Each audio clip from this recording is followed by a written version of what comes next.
বিসমিল্লাহির রহমানির রহিম। বন্ধুরা, একেবারে বিকাল মুহূর্ত, যাচ্ছি নদীর ওই পার।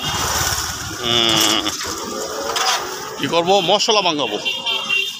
ব্রিজ দেখেন ফাঁকা হয়ে গেছে, এই রডগুলো না তাকাতে দেখছেন ফাঁকা হয়ে গেছে। এটা আসলে রডগুলো এই জন্য, এই যে রডগুলো এই জন্য প্রয়োজন, এটা না তাকাতে অনেক ফাঁকা হয়ে গেছে। সামনে আরও ফাঁকা হবে, এটা ভাঙবে আস্তে আস্তে। বড় বড় গাড়িগুলো দেখতে পাচ্ছেন, এই জন্য ডিস্ট্রিক্ট গাড়ি একটা বড় আরও এসছে, আর বড় গাড়ি যা ট্রাক যায়, এই জন্যই এটা প্রয়োজন। এটা হলো ধর্মপাশা উপজেলা কংস ব্রিজ, একদম কংস নদীর উপরে ব্রিজ। এক পার হলো সিলেট বিভাগ, আর এক পার হলো ময়মনসিংহ বিভাগ। এখন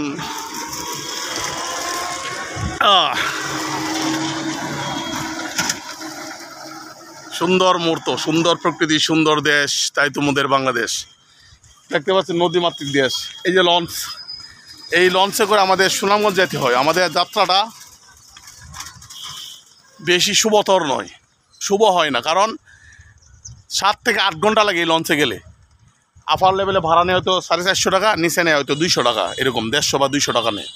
এই লঞ্চ এখান থেকে ছাড়ে রাত 9:30 ছাড়বে, রাত 9:30 সকাল হবে সুনামগঞ্জ যেতে। আবার সকালে লঞ্চ ছাড়ে, সন্ধ্যার সময় এসে পৌঁছে আমাদের ধর্মবাসা। এ হলো লঞ্চ। এটা লঞ্চের নম্বর ML রাকিব, সুনামগঞ্জ টু মোহনগঞ্জ লেখা। এটা হলো সুনামগঞ্জ টু ধর্মবাসা মূলত আমাদের উপজেলার সাথে সুনামগঞ্জের। যদি মোহনগঞ্জ যায় লেখা মোহনগঞ্জ, পার্শ্ববর্তী উপজেলা মোহনগঞ্জ, নেত্রকোনা জেলা, ময়মনসিংহ বিভাগ। তো এই যে নদীর ওই পার হলো সিলেট বিভাগ, নদীর এই পার হলো, এই যে ওই পার হলো গিয়া ময়মনসিংহ বিভাগ। নদীর এপার ওপার সিলেট আর ময়মনসিংহ বিভাগের মধ্যে এই নদী, কংস নদী।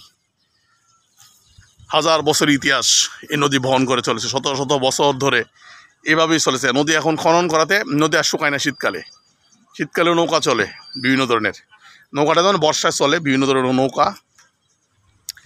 তা বন্ধুরা, সবাই ভালো থাকবেন, সুস্থ থাকবেন, সুন্দর থাকবেন, নিরাপদে থাকবেন। এটা হলো আমাদের ধর্মপাশা উপজেলা ভাটি অঞ্চল, হাওড় অঞ্চল। আমরা হাওড় অঞ্চলের মানুষ।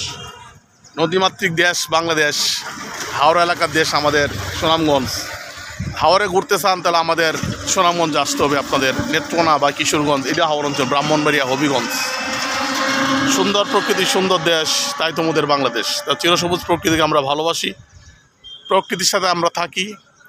প্রকৃতি আমাদের সাথে বেইমানি করবে না। মানুষ মানুষের সাথে বেইমানি করে, ঠগায়। মানুষকে উপকার করলে অকৃতজ্ঞতা প্রকাশ করে, কিন্তু একটা প্রাণীর উপকার করবেন, একটা মাছের উপকার করবেন, একটা গাছের উপকার করবেন, তারা কৃতজ্ঞতা স্বীকার করে। মানুষ ব্যতীত সমস্ত প্রাণীগুলো কৃতজ্ঞতা স্বীকার আছে। এই যে বড় গাড়ি কিন্তু কাঁপতেছে, দেখছেন ব্রিজ কিন্তু কাঁপতেছে, একদম থরথর করে কাঁপতেছে। এই বড় এই ডিস্ট্রিক্ট গাড়িগুলো আছে, ট্রাক গেছে, দেখতে পাচ্ছেন বন্ধুরা। একদম বিকাল সময়ে ভিডিও চিত্র ধারণ। আকাশে একটু একটু এখনও সূর্যের আলো আছে, দেখতে পাচ্ছেন। আকাশটা মেঘাচ্ছন্ন, দুপুরে হালকা বার্তা বৃষ্টি হয়েছে, এখনও আকাশে মেঘ আছে, তো অপরিষ্কার মোটামুটি। ভালো লাগতেছে, এখানে বাতাস লাগতেছে নদী থেকে। নদী তো পানি ঠান্ডা, বাতাস, প্রকৃতি বাতাস বইছে নদী দিয়ে। পানির সাথে বাতাসের একটা বিশাল সম্পর্ক, প্রত্যেকটা জিনিসের সাথে প্রত্যেকটা জিনিসের সম্পর্ক আছে।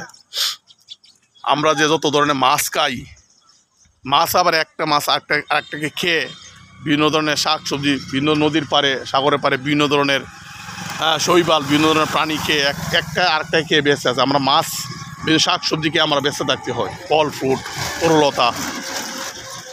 তো ভালো থাকবেন বন্ধুরা, সুস্থ থাকবেন, সুন্দর থাকবেন, নিরাপদে থাকবেন, আর আমার জন্য দোয়া করবেন। সুন্দর প্রকৃতির সাথে থাকবেন, সুন্দর প্রকৃতি, সুন্দর দেশ, তাই তোমাদের বাংলাদেশ। তো আসসালামু আলাইকুম ওয়া রাহমাতুল্লাহ ওয়া বারাকাতুহু। হ্যাঁ, ওয়ালাইকুম আসসালাম। রিপন মন্ডল গেল।